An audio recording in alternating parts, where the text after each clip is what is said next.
हमारा आज का विषय मैं शुरू करता हूँ। व्यवहारशीलता।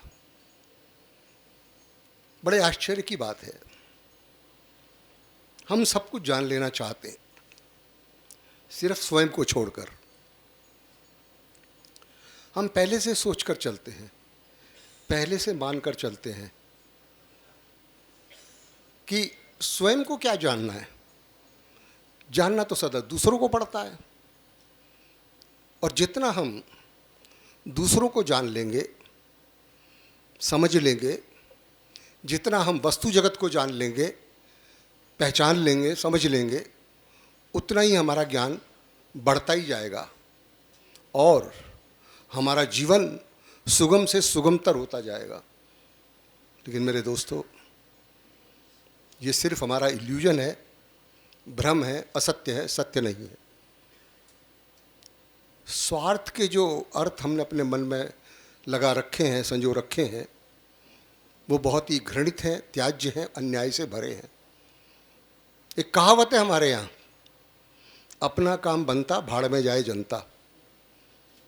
और ये कहावत और इस कहावत का अर्थ ही परिचित कराता है हमारे मन में स्वार्थ के बैठे हुए अर्थों को। और ये अर्थ और ये व्यवहार हमें नितांत अस्वीकार है, त्याज्य है। स्वार्थ शब्द संस्कृत का शब्द है। अगर इसका संधि विच्छेद करें तो उत्तर आता है स्वय जमा अर्थ, अर्थात स्वय का अर्थ जान लेना, समझ लेना, पहचान लेना। स्वार्थ का अर्थ होता है स्वय की स्थिति को जान लेना, स्वार्थ का अर्थ होता है स्वय के स्वभाव को जान लेना, स्वार्थ का अर्थ होता है स्वयं के कल्याण को पहचान लेना, स्वार्थ का अर्थ होता है स्वय के सत्य अर्थों को, पवित्र अर्थों को, निष्कपट अर्थों को जान लेना, पहचान लेना। स्वयं को निरंतर शुभ और कल्याण के मार्ग पर अग्रसर करना। स्वयं का कल्याण दूसरों को लाभ पहुंचाकर हो, सुख देकर हो, सुविधा देकर हो, कपट पर आधारित ना हो। ऐसे जीना कि हमारा सुख दिन प्रतिदिन महासुख बनता चला जाए। स्वयं के अनुकूल जीना, सुख में जीना, स्वयं के प्रतिकूल जीना, दुख में जीना। अब यह सुख दुख की परिभाषा हो गई। दुख तो केवल सूचन है, सूचक है। यदि मेरे जीवन में यकायक कठिनाइयाँ बढ़ गई हैं, दुख बढ़ गया है, परेशानियाँ बढ़ गई हैं, बेचैनियाँ बढ़ गई हैं, तो इसका सीधा सा अर्थ है कि मैं अपनी राह से भटक गया हूँ। मैं अब धर्म के अनुकूल नहीं हूँ, इसलिए दुखी हूँ। मैं अब धर्म के प्रतिकूल हूँ, इसलिए दुखी हूँ। और यदि मैं धर्म के अनुकूल होता तो फिर निश्चय ही मैं सुखी होता, संतुष्ट होता। यही सनातन धर्म की, यही हमारे आध्यात्मिक जगत की बड़ा गहरा नियम है, और इस नियम का उल्लंघन या अवहेलना नहीं की जा सकती। मैं जितना स्वयं को समझ लेता हूँ, उतना ही फिर मैं दूसरों को समझ लेता हूँ, क्योंकि जो मेरा स्वभाव है वही दूसरों का भी स्वभाव है। रूप रंग भिन्न होंगे, आकार प्रकार भिन्न होंगे, देश प्रदेश भिन्न होंगे, लेकिन स्वभाव में भिन्नता नहीं है। स्वभाव सबका एक है। मनुष्य हो, पशु हो, वृक्ष हो, भेद ऊपर ऊपर के हैं, रंग रूप के हैं, आकार के हैं, आकृति के हैं, लेकिन आकृति में जिसने आवास किया उसका कोई भेद नहीं है। हम सदा विपरीत चलते हैं। हम पहले से मानकर चलते हैं कि मुझे तो अपने लिए, अगर अपने सुख के लिए दूसरे को दुख देना पड़ेगा तो मैं दूंगा, लेकिन दूसरे को भी तो अपने लिए अपना सुख उतना ही प्यारा है जितना मुझे अपना सुख प्यारा है। अब ये हम नियम अलग बनाने लगे, देने के बट्टे और, लेने के बट्टे और। हम ये जिद पकड़कर चलते हैं कि हर हाल में मुझे अपने लिए सुख चाहिए, चाहे सारे संसार में आग लगी पड़ी हो, सारे संसार में संकट आया हुआ हो, सारे संसार में त्राही त्राही मची हो, मैं तो अपने लिए सुख चाहूँगा ही। अब ये नियम का उल्लंघन हो गया। मिलता तो वही है जो हम देते हैं। देर अबेर हो सकती है, नियम गलत नहीं हो सकता। वास्तव में हमारे दूसरे को दुख देने के आयोजन में ही हम अपने दुख का आयोजन कर लेते हैं। यदि गड्ढा मैंने औरों के लिए खोद रखा है तो आज नहीं तो कल मैं स्वयं को उसमें गिरा हुआ ही पाऊंगा, क्योंकि दूसरा मुझसे पार, दूर या भिन्न नहीं है, वो हमसे मिला जुला है, संयुक्त है। दुख हम कहीं भी दे लौट के हम पर ही आ जाता है। एक जगत ऐसा है जहां हम सब आपस में मिले जुले हैं, और एक जगह नहीं, हम अनेक जगह आपस में मिले जुले हैं। नदी पे यदि मैं रंग घोलूं तो थोड़ी देर में पूरी नदी की सतह पर वो रंग फैल जाता है, लहरें दूर दूर तक फैला देती हैं। दुख कहीं ऐसे ही, गर्मी यदि बहुत भीषण पड़ रही हो तो सबको गर्मी का ही एहसास होता है। शोर यदि बहुत अधिक हो तो सबको शोर शोर ही लगता है।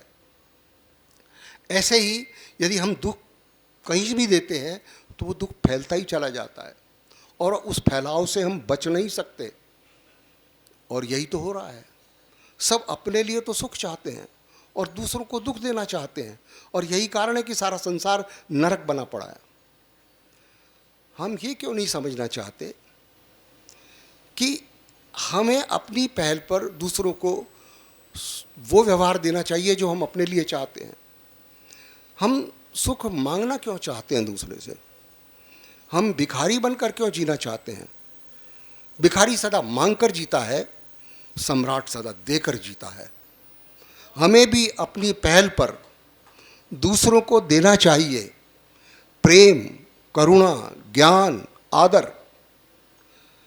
जब हम देंगे तभी तो हमें कुछ मिल पाएगा। हम ये क्यों नहीं समझना चाहते, जीसस से किसी, सारी दुनिया के धर्मों का सार भी यही है, निचोड़ भी यही है।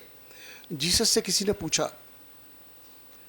पूछने वाला बड़ा भोला भाला सा साधारण सा आदमी था, बहुत ज़्यादा बुद्धिमान, वो लग भी नहीं रहा था। बुद्ध से पूछा, जीसस से पूछा कि मुझे कोई ऐसी हल्की फुल्की सी बात बता दो, मेरा जीवन गुजर बसर हो जाए।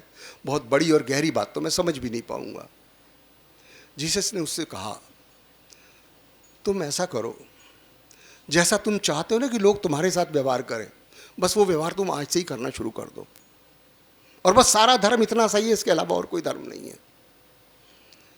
कठोर वचन मत बोलो, कठोर वचन दुखदायी होता है, फिर दूसरे भी कठोर वचन बोलेंगे। कठोर वचनों में निंदा मत करो, वरना फिर दूसरे भी निंदा करेंगे। गाली मत दो, वरना गाली ही लौटेगी, और वजनदार होकर लौटेगी, और जहरीली होकर लौटेगी। अच्छा, कुछ गुमान है हमें, जरा अपने जीवन में झांक कर देखें। ऐसा कितनी बार हुआ, हमने जितने लोगों को गाली दी, कितने लोगों को गाली दी, उन सभी ने हमारे गले में फूल मालाएं पहनाई। ऐसा कितनी बार हुआ कि हमने लोगों का अपमान किया हो और बदले में उन्होंने हमारा सम्मान किया हो। हमारी उम्र पर उम्र बीतती जाती है, हमारे जीवन पर जीवन बीतते जाते हैं, और इतनी सीधी सादी सी बात हमें ना तो दिखाई पड़ती है और ना हमारी समझ में बैठती है। क्रोध वचन मत बोलो, क्रोध वचन दुखदाई होता है, उसके बदले में हमें दंड ही मिलने वाला है। और ये बाहर दिखाने की या बाहर बोलने की बात नहीं है, यदि हम मन मन में भी बोल लेंगे तो भी दुखी मिलने वाला है। जरा जब भी हमारे मन में क्रोध से बनी स्थिति बनती है, हमारे आसपास की सारी तरंगें प्रभावित हो जाती हैं, सारा वातावरण जहरीला हो जाता है। जब भी सारा वातावरण जहरीला हो जाता है, ऐसे ही अगर हम देख पाएँ, जब किसी क्रोधी व्यक्ति से हमारा साबका पड़ता है, संपर्क स्थापित होता है, तो हमारे भीतर भी क्रोध जगने लगता है। क्रोध पहले आता है, समझ तो बहुत बाद में आती है, और वो भी तब, सिर्फ तब जब हम स्वयं का आत्मनिरीक्षण करने में सक्षम हो गए हो। हम सभी को आत्मनिरीक्षण की शिक्षा देते रहते हैं, बोलते रहते हैं, लिखते रहते हैं, आत्मनिरीक्षण करो, लेकिन हम आत्मनिरीक्षण नहीं करते, हम सिर्फ निरीक्षण करते हैं। हमारी सारी इंद्रियां हमारी बाहिर्मुखी हैं, अंतर्मुखी होती नहीं। आंखें सारी बाहर देखती हैं, कान सारे बाहर सुनते हैं, और फीलिंग सारी हम बाहर की देखते हैं, अपने में झांकते ही नहीं। और जिस दिन हमारी इंद्रियां अंदर मुड़ने लगती हैं, उस दिन हम अपना आत्मनिरीक्षण कर पाते हैं। ऐसे ही जब कभी हमारा किसी शांति प्रिय व्यक्ति से संबंध बनता है, संपर्क बनता है, अब उसके पास बैठते तो एक अनजानी सी शांति हमें भी स्पर्श करती है। बुद्ध पुरुष हमें सिखाते हैं कि दूसरे व्यक्ति जब तुम्हें गालियां देते हैं और तुम्हें दुख होता है तो अब हमारी समझने की बारी है। अब हम उस दुख को झेल चुके हैं, सह चुके हैं, उस पीड़ा को समझ चुके हैं, तो हम तो ये श्रृंखला तोड़ दें, हम तो ये सिलसिला बंद करें, हम तो गालियां देना बंद करें। जब दूसरे लोग हमें सताते हैं और उनके सताने से हमें दुख पहुंचता है तो हम तो दूसरों को सताना बंद करें। लेकिन हम ऐसा कुछ करते नहीं हैं। आहार वार्ता में कठोर वचन ना बनाए, कोमल वचन बनाए, और कुछ देर बाद तो कोमल वचन भी कठोर लगने लगेगा। तो एक जगत और है, और वो जगत है निशब्द का, मौन का। तो हमें यात्रा करनी है कठोर वचन से कोमल वचन, और फिर कोमल वचन से वचन शून्यता। बैठे, उठे, देखें, चले, देखें अपने भीतर, और भीतर शांति बनी रहे, मौन बना रहे। दंड से सभी डरते हैं, मृत्यु से सभी भय खाते हैं, यहाँ मरना कोई भी नहीं चाहता। अतः न किसी को मारें और न मारने की प्रेरणा करें, और सभी को अपने समान ही जानकर, सभी को अपने समान ही जानकर, ये बड़े प्यारे वचन हैं। इनमें तो पूरा प्रेम की परिभाषा आ गई, पूरे प्रेम का शास्त्र आ गया। सभी को अपने समान जानकर, बस यही तो प्रेम है। और प्रेम में दो नहीं, एक ही है। यही तो, ये जो एकत्व का भाव है, जो समत्व का भाव है, यही तो हमारा आपस में विलय कराता है, संयुक्तता का आभास कराता है, एहसास कराता है, इलाम कराता है। प्रेम का अर्थ ही है दूसरे को अपने समान जान लेना। भगवान बुद्ध कहते हैं, यदि तुम दूसरों को दुख देना चाहोगे, सुख देना चाहोगे तो ना दे सकोगे। उनका आशय हमारे से सिर्फ इतना सा है कि हम बस इतनी कृपा करें कि हम दुख ना दें, हम कांटे ना बोए, फूल तो अपने आप से खिल जाएंगे। जीवन जीने की इतनी प्रबल आकांक्षा है कि यहाँ कोई मरना नहीं चाहता। अतः किसी को मारना मत, किसी को दुख मत देना। और बुद्धों का अनुभव है, जब हम दुख नहीं देते ना तो फिर हम सुख देने लगते हैं। यदि हम निंदा नहीं करने का प्रण ले लें तो जो ऊर्जा हमारी निंदा में खर्च होती थी वो ऊर्जा हमारी प्रार्थना का स्वर बनने लगेगी। प्रेम से जमा अर्थ कुल इतना सा है कि जो मैंने अपने भीतर देखा है, जो मैंने अपने भीतर महसूस किया है, वो मैं बाहर भी देख सकूं, वो मैं बाहर भी महसूस कर सकूं। बस लेकिन कठिनाई ये है कि मैंने अभी भीतर देखा ही कहाँ है जो मैं बाहर देख सकूं। जब भी मैं अपने आत्म अर्थ को ही नहीं समझ सका तो फिर मैं सृष्टि के अर्थ को कैसे समझ पाऊंगा। यदि मैं के भीतर ही ना उतर सका तो मैं फिर तू के भीतर कैसे उतर पाऊंगा। और बड़े गजब और की बात तो ये है कि जैसे ही मैं अगर अपने आंगन की भी ऊंचाई पर उड़ता हूँ तो जैसे ही थोड़ा सा ऊंचा उठता हूँ मेरे घर का आंगन ही खोता चला जाता है। लेकिन थोड़ी देर बाद मैं स्वयं को आकाश में पाता हूँ, और आकाश तो सबका है। कहने का भाव ये है, उड़े कहीं से भी, उड़ने का प्रारंभ कहीं से भी हो, भले आंगन से हो, पर अंत तो आकाश में है। और जितना मैं गहरे आत्म परिचय की गहराई में उतरता जाता हूँ उतना ही सीमाएं खोती जाती हैं। मैं और तू विलीन होने लगते हैं, मैं और तू का विलय होने लगता है। समाया है जब से तू मेरी नज़रों में, जिधर देखता हूं उधर तू ही तू है। सुख चाहने वाले प्राणियों को अपने सुख की चाह में जो दंड से मारकर खाता है वो मरकर सुख नहीं पाता है।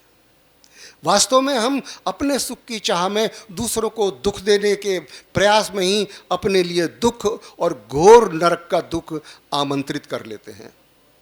और यही जीवन के आध्यात्मिक गणित का नियम है, और इसका उल्लंघन, इसकी अवहेलना नहीं की जा सकती, उपेक्षा नहीं की जा सकती।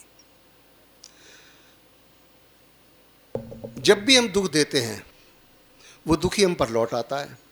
ये सारा जगत एक प्रतिध्वनि है, जो जो हम देते हैं वही वही लौटकर हम पर बरस जाता है। जो जो हम देते हैं वही वही लौटकर हम पर बरस जाता है।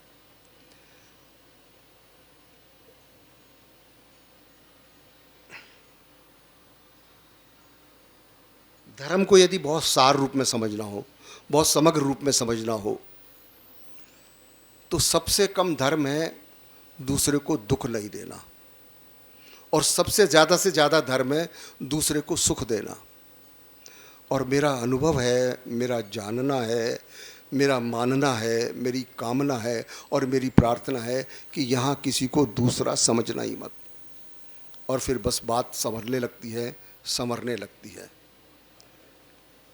शब को नहीं किसी चिराग की ज़रूरत, रह रहो का एहतियाज, हर जर्रा है आफताब उसकी सबील का।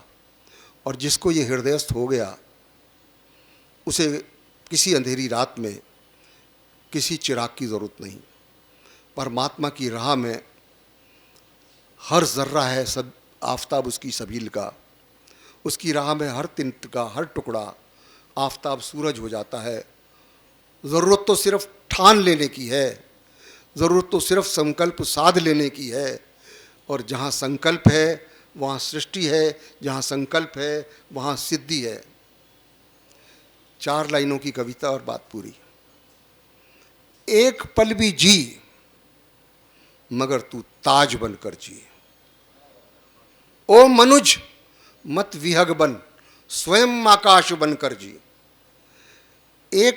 एक युग से आरती पर तू चढ़ाता निज नयनी, पर कभी पाषाण क्या पिघल पाया एक क्षण भी।